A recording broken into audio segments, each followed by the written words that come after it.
Student, today we will continue chapter 4 climate lecture 2।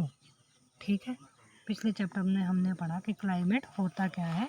आज हम पढ़ेंगे क्लाइमेटिक कंट्रोल। ठीक है, there are 6 major control of the climatic of any place.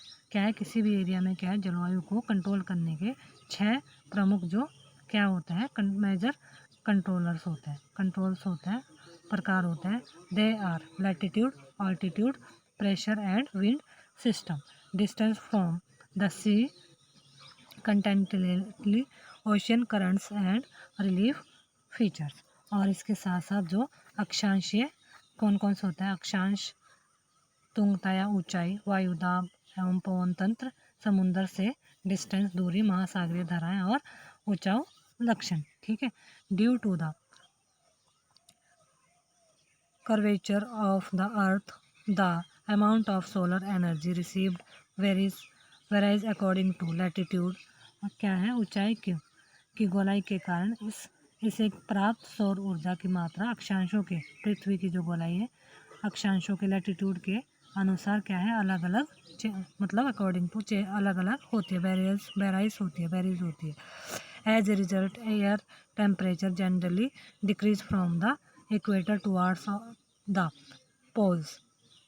और इसके कारण क्या होता है, जो पोल्स पर है विषुवत ब्रिज से जो क्या होता है, इक्वेटर से जो पोल्स की और सामान्यता जो टेम्परेचर वो क्या है, कम होता जाता है। As one goes from the surface of the earth to higher altitudes the atmosphere become less dense and temperature decrease. और जब कोई व्यक्ति पृथ्वी की सतह से जो ऊंचाई की ओर, हाइट की ओर जाता है तो वायु में, एटमॉस्फेयर में क्या होता है, सघनता कम होती जाती है और उसमें भी जो टेम्परेचर वो कम होता जाता है। जैसे जैसे हम हाइट में जाते हैं तो टेम्परेचर कम होता जाता है। The hills are there for cooler during summer. और इसी कारण गर्मियों में जो हिल्स का एरिया होता है वहाँ पहाड़ियों में गर्मी के मौसम में भी ठंड होती है। The pressure and wind system of many area depend on the latitude and altitude of the place. और क्या होता है, जो किसी भी एरिया का जो वायु दाब और पवन तंत्र उस स्थान के अक्षांश तथा ऊंचाई पर जो है निर्भर करता है। एल्टीट्यूड और उसके एल्टीट्यूड और लैटिट्यूड में क्या करता है, निर्भर करता है। Thus it influence the temperature and rainfall pattern. The sea extra or a moderating influence on climate as the distance from the sea increase, the moderating influence decrease and the people experience extreme weather condition. This condition is known as continentality, very hot during summer and very cold during winters. Ocean currents along with onshore winds affect the climate of the coastal areas. For example, any coastal area with warm or cold currents following past it will be warmed or cooled if the winds are onshore। और क्या होता है कि इसी प्रकार यह जो pressure जो होता है, यह जो टेम्परेचर होता है वह है रेनी सीजन, वर्षा के वितरण को क्या करता है, अफेक्ट करता है। और समुद्र का जो क्लाइमेट होता है पर समकारी जो एक जैसा प्रभाव पड़ता है। जैसे जैसे जो समुद्र में, ओशंस में दूरी, डिस्टेंस बढ़ता जाता है, यह जो इफेक्ट है वो भी कम होता जाता है। और लोग विषम मौसमी अवस्थाओं जो कंडीशन को क्या करता है, फील करता है। और इसे महाद्वीपीय अवस्था, गर्मी में बहुत अधिक गर्म एवं सर्दी में क्या, बहुत अधिक ठंडा कहते हैं। ठीक है, महासागरीय जो धारा है वो समुद्र के से तट की ओर चलने वाली हवाओं के साथ तटीय क्षेत्रों की जलवायु को क्या अफेक्ट करती है। उदाहरण फॉर एग्जांपल, कोई भी तटीय जो क्षेत्र एरिया है, गर्मी या ठंडी जलधाराएं बहती है और वायुमंडल की वो एटमॉस्फेयर की जो दिशा है समुद्र तट की ओर हो, तब वह तट गर्म या ठंडा हो जाता है। अब हम पढ़ेंगे फैक्टर्स अफेक्टिंग इंडियाज क्लाइमेट। ठीक है, कि भारत की जलवायु को प्रभावित करने वाले जो फैक्टर्स हैं वो कौन कौन से हैं। सबसे पहला है जो लैटिट्यूड, ठीक है। लैटिट्यूड क्या होता है? अक्षांश, ठीक है। The tropic of Cancer passes through the middle of the country from the Rann और of Kutch in the west to Mizoram in the east. जो कर्क हमारी जो ट्रॉपिक ऑफ कैंसर के मध्य से, कर्क रेखा के बीच से, सेंटर से पश्चिम में कच्छ के रन से लेकर ईस्ट में मिजोरम से होकर क्या है, ट्रॉपिक ऑफ कैंसर पास होती है, गुजरती है। Almost half of the country lying south of the tropic of Cancer belong to the tropical area. और क्या है, लगभग हमारे देश का जो लगभग ऑलमोस्ट आधा जो पार्ट है, भागा हुआ है, क्या ट्रॉपिक ऑफ कैंसर के वृत्त के दक्षिण में आता है, साउथ में स्थित है, जो उष्णकटिबंधीय क्षेत्र कहलाता है, ट्रॉपिकल एरियाज कहलाता है। All the remaining areas north of the tropic lies in the subtropics. Therefore India's climate has characterized of tropical as well as subtropical climate। और क्या है, इसलिए भारत की जो जलवायु में उष्ण और शेष भाग जो है वह है क्या है, उपोष्ण कटिबंधीय कहलाता है। और इसलिए भारत का जो क्लाइमेट का भाग क्या है, उष्ण कटिबंधीय जलवायु एवं उपोष्ण जो हमारी कटिबंधीय जलवायु में क्या है, दोनों की जो क्या बताता है, विशेषता बताता है। एल्टीट्यूड, अब है एल्टीट्यूड होता है ऊंचाई या तुंगता, मतलब जो हाइट होती है। India has mountains of the north which have a average height of about 6000 metres. India में, भारत के जो उत्तर में हिमालय पर्वत है, उसकी औसत एवरेज जो हाइट है वो 6000 मीटर है। India's also has a vast coastal area where the maximum elevation is about 30 meters. The Himalayas prevent the cold winds from the Central Asia from entering the subcontinent. It is because of these mountains that this subcontinent experience comparatively middle middle middle middle milder winters as compared to Central Asia. और इसमें क्या है, भारत का जो coastal area है, क्षेत्रीय area है, भाग है, वह विशाल है, जहां अधिकतम ऊंचाई लगभग 30 मीटर है, 30 मीटर है। और हमारे हिमालय मध्य एशिया से आने वाली जो ठंडी हवाओं को क्या है, भारतीय सब कॉन्टिनेंट उपमहाद्वीप में प्रवेश करने से रोकता है। और इन्हीं पर्वतों के कारण इस एरिया के मध्य में क्या है, एशिया की तुलना में ठंड क्या होती है, जो कम होती है।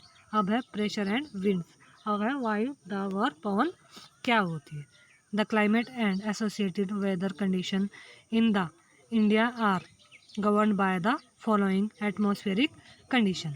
जो भारत में जलवायु तथा संबंधित जो मौसमी कंडीशंस है, अवस्थाएं और निम्नलिखित एटमॉस्फेरिक कंडीशन में क्या है, संचालित है। सबसे पहले प्रेशर एंड सरफेस विंड, वायु दाब एवं धरातलीय पवन है। अपर एयर सर्कुलेशन एंड, और दूसरे ऊपरी वायु परिसंचन, और western cyclonic disturbance and tropical cyclones, और पश्चिमी चक्रवाती विक्षोभ एवं उष्णकटिबंधीय जो चक्रवात होते हैं, ठीक है। India's lies in the region of north easterly winds. These winds originate from the subtropical high pressure belt of the northern hemisphere. They blow southward, get deflect to the right due to the Coriolis force, and move towards the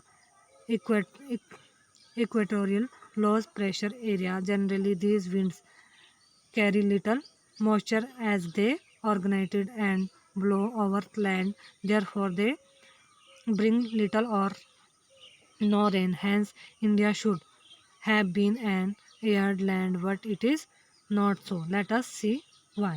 Bharat का जो हमारा उत्तर पूर्वी जो व्यापारिक पवन है, regional जो trade winds है, व्यापारिक जो हवाएं हैं वाले जो एरिया में स्थित है, यह जो ईयर है, विंड है, वह उत्तरी गोलार्ध की उपोष्ण कटिबंधीय उच्च दाब जो पट्टियाँ से उत्पन्न कहाँ से से जो है निकलती है और दक्षिण की ओर यह फ्लो करती है, बहती है। कोरियालिस बल के कारण दाहिनी ओर विक्षेपित होकर यह क्या है, विषुवतीय निम्न दाब वाले एरिया की ओर जो है बढ़ती जाती है। और सामान्य इन जो विंड के में क्या होता है, मॉइस्चर की मात्रा क्या होती है, बहुत लो होती है, कम होती है, क्योंकि यह स्थलीय भागों पर ही उत्पन्न होती है एवं बहती है। इसलिए इन पवनों के द्वारा वर्षा कम या नहीं होती। जो ये हवा बहती है इनसे वर्षा जो है हमारी रेन वो नहीं होता है। और इसी प्रकार भारत को शुष्क क्षेत्र होना चाहिए, लेकिन ऐसा नहीं है। अब देखते हैं हम ऐसा क्यों नहीं है। The pressure and wind condition over India are unique. During winter there is a high pressure area north of the Himalayas. Bharat की जो वायु हमारा जो एटमॉस्फेरिक प्रेशर है, वायु प्रेशर है, वह क्या है, एवं पवन तंत्र अद्वितीय है, मतलब यूनिक है, ठीक है। और शीत ड्यूरिंग विंटर, शीत ऋतु में हिमालय में उत्तर के उच्च का क्या हाई प्रेशर होता है। Cold dry winds blow from this region to the low pressure area over the ocean to the south। और इसके कारण क्या होता है, इस क्षेत्र की जो ठंडी शुष्क हवाएं दक्षिण में निम्न लो प्रेशर वाले महासागरीय क्षेत्र के ऊपर जो है बहती है, ब्लो फॉलो करती है।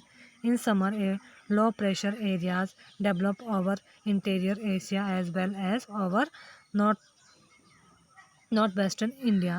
This caused a complete reversal of the direction of winds during summer। और ग्रीष्म ऋतु में जो है आंतरिक एशिया और एवं उत्तर पूर्वी भारत के ऊपरी निम्न जो प्रेशर होता है, लो प्रेशर का क्षेत्र उत्पन्न हो जाता है। इसके कारण गर्मी के दिनों में वायु की दिशा पूरी तरह से क्या है, चेंज हो जाती है।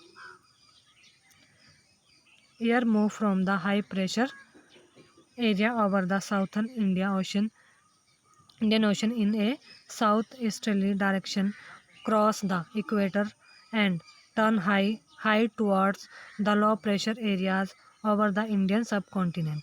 और इसके कारण वायु क्या है, दक्षिण में स्थित इंडियन ओशन में उच्च दबाव हाई प्रेशर के वाले एरिया में से दक्षिण पूर्वी दिशा में बहती है और विषुवत को पार कर दाहिनी ओर मुड़ते हुए भारत के जो उपमहाद्वीप में स्थित जो लो प्रेशर और बहने वाली लगती है। These are known as the southwest monsoon winds। और इसे क्या कहते हैं, इन्हें दक्षिण पश्चिम मानसून के पवनों के नाम से जाना जाता है। These winds blow over the warm ocean, gather moisture and bring widespread rainfall over the mainland of India। और क्या है, यह है जो एयर आती है, पवन कोशन महासागरों से ऊपर की से बहती है और मॉइस्चर ग्रहण करती है तथा भारत की मुख्य भूमि पर क्या करती है, रेनफॉल करती है। The upper air circulation in this region is dominated by a westerly flow। An important component of this flow is the jet stream। और इस प्रदेश में ऊपरी वायु जो परिसंचरण होता है वह पश्चिमी प्रवाह के अफेक्ट के कारण प्रवाह के प्रभाव में रहता है। और इस प्रवाह को इसको क्या कहें, रीजन को, कंपोनेंट को क्या कहें, फ्लो को क्या कहते हैं, फ्लो को कहते हैं हम एक मुख्य घटक जेट धारा कहते हैं। These jet stream are located approximately over 27 degrees to 30 degree north latitude। Therefore they are known as subtropical westerly jet stream। और जेट स्ट्रीम धाराएं लगभग 27 से 30 डिग्री जो है उत्तरी अक्षांशों के बीच स्थित होती है, इसलिए इन्हें उपोष्ण कटिबंधीय पश्चिमी जेट स्ट्रीम धाराएं कहा जाता है। Over India, these jet stream blow south of the Himalayas all through the year except in summer। The western cyclonic disturbance experienced in the north and northwestern parts of the country are brought in by this westerly flow। In summer, the subtropical westerly jet stream moves north of the Himalayas with the ap- apparent movement of the sun. An easterly jet stream called the subtropical easterly jet stream blow over peninsular India approximately over 14 degree north during the summer months. और यह क्या है, भारत में ये jet stream धाराएं हैं, यह ग्रीष्म ऋतु को छोड़कर पूरे वर्ष हिमालय के दक्षिण से प्रभावित होती है, बहती है। इसे पश्चिमी प्रवाह के द्वारा देश के उत्तर एवं उत्तर पश्चिम नॉर्थ वेस्ट में पार्ट में पश्चिमी चक्रवाती विक्षोभ चक्रवात आते हैं और गर्मियों में सूर्य की जो आभासी गति के साथ यह उपोष्ण कटिबंधीय पश्चिमी जट धाराएं हिमालय के उत्तर में चली जाती है और एक पूर्वी जट धारा जिसे उपोष्ण कटिबंधीय पूर्वी जट धारा कहते हैं। गर्मी के टाइम में महीनों में जो मंथ होते हैं उसमें यह प्रायद्वीपीय पेनिनसुलर भारत के ऊपर लगभग 14 डिग्री उत्तरी अक्षांश को क्या करती है, प्रभावित करती है, ब्लो करती है। अब jet stream, these are a narrow belt of high altitude above 1200 metre westerly wind in the troposphere. जो क्या है, जेट स्ट्रीम क्या है, यह एक संकरी पट्टी में स्थित क्षोभ मंडल में अत्यधिक ऊंचाई 12,000 मीटर से अधिक वाली पश्चिम हवाएं जो विंड्स होती है। ठीक है, क्या होती है jet stream? There speed varies from about 110 km प्रति hour and summer to about 184 km hours. In winter, a number of spread jet stream have been identified. The most consistent are the mid latitude and the subtropical jet stream. और ये क्या होती है, इनकी जो गति होती है, स्पीड होती है, वह है गर्मी में 110 किलोमीटर प्रति घंटा एवं सर्दी में 184 किलोमीटर प्रति घंटे से यह बहती है। और बहुत सी अलग अलग जेट धाराओं को पहचाना गया है। इनमें से उनमें सबसे जो स्थिर मध्य अक्षांश एवं उपोष्ण कटिबंधीय जेट धाराएं हैं। अब इससे अगला जो चैप्टर है वो हम आगे का चैप्टर नेक्स्ट वीडियो में कंटिन्यू